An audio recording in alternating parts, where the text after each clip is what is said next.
Hi, this is Ron Darling with SNY TV. You know me from covering the Mets, and I hope you get a chance to listen to Mets Musings with Gary Mack. I had a great time. I hope you do too. Hi, I'm Ron Swoboda of the 69 New York Mets, and you're listening to Mets Musings with Gary Mack. Mets Musings is an unofficial, independent podcast covering New York's National League Baseball team. It is not affiliated in any way with Major League Baseball or the New York Mets. This is Len and Jeff from Baseball and Barbecue. And the one place to go for New York Mets news, Past week game reviews, upcoming series previews, interviews, analysis, opinion, and what's going down on the farm. It's Mets Musings with Gary Mack. So keep the faith, stay optimistic, and let's go Mets. Mets Musings With Gary Mack.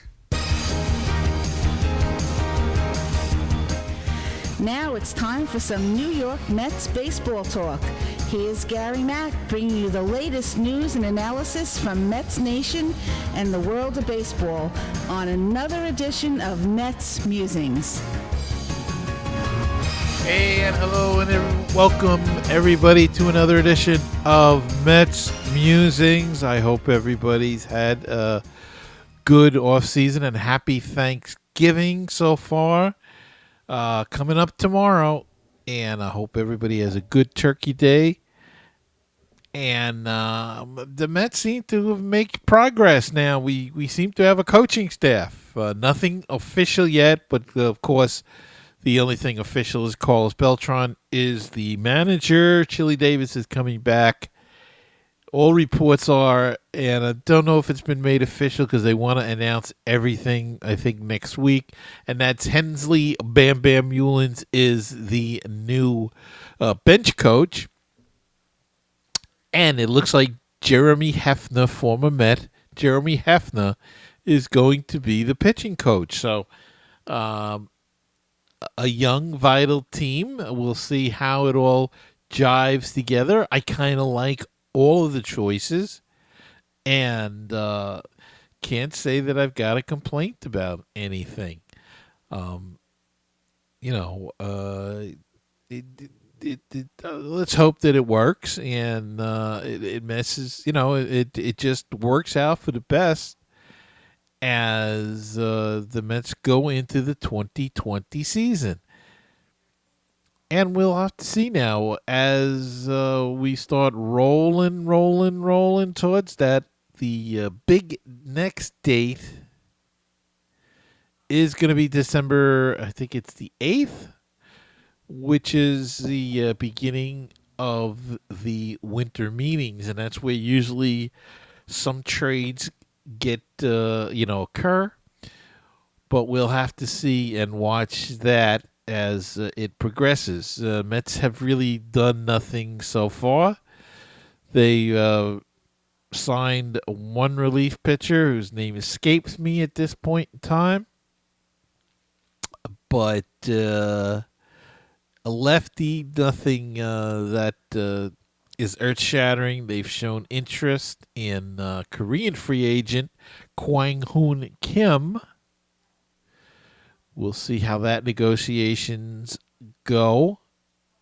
The Braves have been very busy this offseason. They just signed former Met Travis d'Arnaud, who had a real good year after ending up with the Tampa Bay Rays. Mets let him walk last year. If you remember, they released him. The Dodgers picked him up. He played a couple of games, like 10 games, 11 games, and then they cut him loose. The Rays picked him up, and he actually had a decent season for those Tampa Bay Rays. And now he's going to come back to haunt us as he will be playing in the division with the Atlanta Braves, and probably will be pretty much their everyday catcher, splitting the duties with Tyler Flowers, but I think he will get most of the reps behind the plate. The Mets are looking at different players. They're looking for an everyday center fielder, and of course, the name that keeps popping up is Starling Marte of the Pittsburgh Pirates, but that would have to come about in a trade.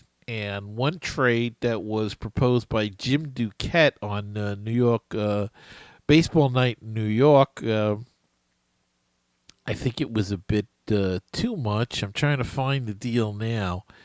It had a bunch of prospects going to them. And, geez, I don't know. It's tough to... They've given up so much in prospects. I don't know if I want to give up more. And this deal included Peterson, David Peterson, Frank Colomi, I think Andres Jimenez, and another Mark Vientos, I think, was in that deal as well. I don't know. I just don't know. Starling Marte is a nice player, but boy, it seems like it's an awful lot for a 31-year-old guy that's, could be going on the downside of his career, but there's not many other free agents out there that are center fielders, that are pure center fielders. But we'll have to see. And like I said, a lot of that is we're going to know more in the next couple of weeks, December 8th, at the winter meeting, see what the Mets do, if anything. And we'll see what happens. Big talk about bringing back the black uniforms from 98 that they had, 98 to 2011 that they wore. As an alternate jersey, Pete Alonso and Marcus Stroman want the Mets to bring back the black uniforms. I know there's a lot of people hate them. I always kind of like them. So, I wouldn't mind, but there's a lot of mixed feelings about it on the social media. People hate them or they love them. So,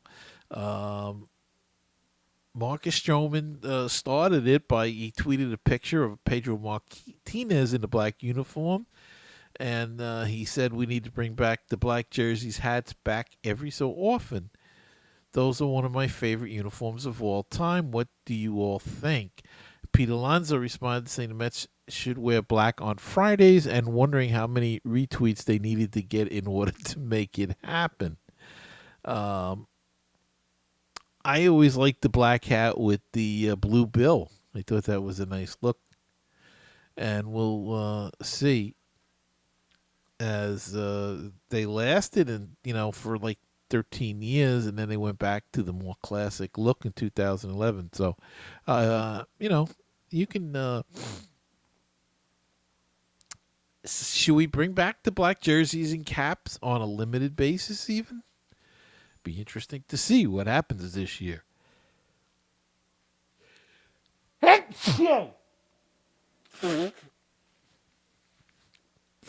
I'll have to edit that out. Other than that, not too much news going on in Mets world. It is very, very quiet. And as I say, things are building up to the winter meetings. They will probably announce their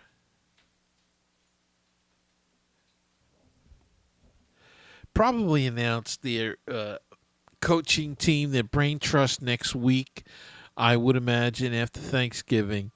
And then they'll be going to the winter meetings. And as I said, that's the first step. Now they have the coaches in place. Next step will be going to the winter meetings and see what direction they can go in, what's out there, what free agents are out there, and what they can offer anybody. And will they be bold this year? Will Brody be bold like he was last year? Or will he, sit pat and see what happens? I would think they need to sign some sort of starting pitcher. We could see who they go after. If they went after a big-name pitcher, then maybe they're preparing to trade a big-name pitcher. Who knows?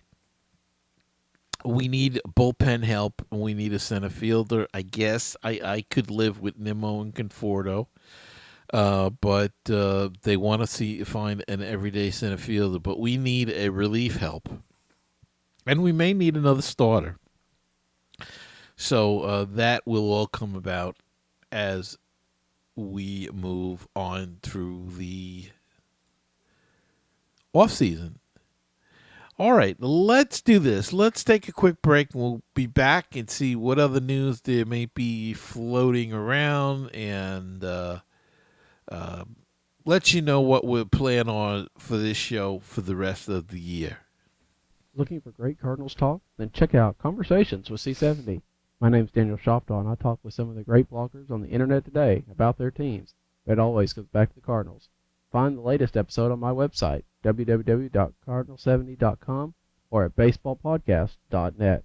Baseball and BBQ, your place for interesting baseball talk, opinions, and history. Baseball and BBQ, your place for barbecue recipes, tips, and interviews from the world of barbecue. If you like baseball and if you like barbecue, then tune in to Baseball and BBQ. Find us on iTunes, Stitcher, Google Play, and BaseballTalkRadio.com, along with Mets Musings and other great baseball podcasts. With all the Mets news, it is the news from around the world and around the corner. Here's Gary Mack. And, of course, one of the other big news stories that it does indirectly involve the Mets, very directly, but not Mets alone, and that is the MLB plan to contract 42 teams in minor league baseball. Now, a lot of cities are not happy about this, one being the Binghamton Rumble Ponies. They are vowing to fight this as much as they can. It's kind of a crazy idea. They want to do away with teams due to facilities. That's what they're saying. I think it's about expansion. I think they're running out of places to expand that meets their criteria, and they might need the territorial rights to certain things, and there may be minor league teams infringing on that or in that area, so they don't want to deal with them, so they'll just contract them. And in the plan, the whole New York Penn League would be gone, which is the Brooklyn Cyclones and the Staten Island Yankees, the Hudson Valley Renegades. Now, the plan would be, it seems, that Brooklyn would become a full season team and would become the Double-A team in the Eastern League, essentially replacing Binghamton, which is not owned by the Mets. It's an independent owner. The Mets own the Brooklyn Cyclones, so the Cyclones will be safe, I believe. I don't see them shutting down a successful franchise.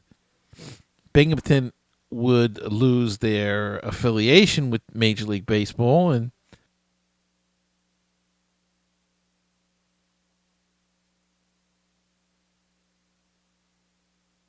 and would literally be out in the cold. But there are plans for a Dream League, I think they called it, a separate league, an independent league. They could join, perhaps they could join the Atlantic League or something like that. There could be a way of preserving a team, but the affiliation with the major leagues is what all of these teams are looking for, and that would be gone, and it's quite a number of teams that would be gone. I mean, even the Staten Island Yankees, I believe, would be gone, though it's possible the Yankees could move their Double-A to Staten Island and keep that rivalry in the Eastern League with the Brooklyn Cyclones. But that is the hot-button issue, the top issue that everybody's been talking about lately. And I'm sure we'll know more about that again after the winter meeting. So, it's going to be an interesting week, December 8th to the 12th, to see what the Mets do, what Major League Baseball is going to do. This is all going to go into, it's not going to happen next year. It's going to be really 2021 when they negotiate a new agreement, and this is part of what they want to do. So we'll have to see.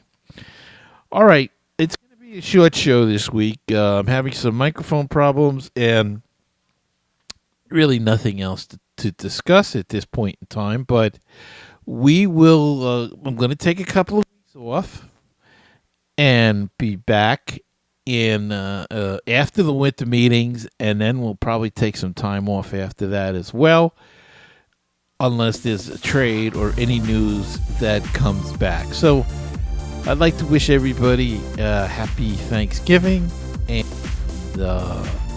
enjoy the weekend, and we'll talk to you in a couple of weeks after the winter meetings, and we can digest what occurs, if anything occurs, up until that time. Until the next time, remember to keep the faith, stay optimistic, and let's go Mets. See you again after the winter meetings.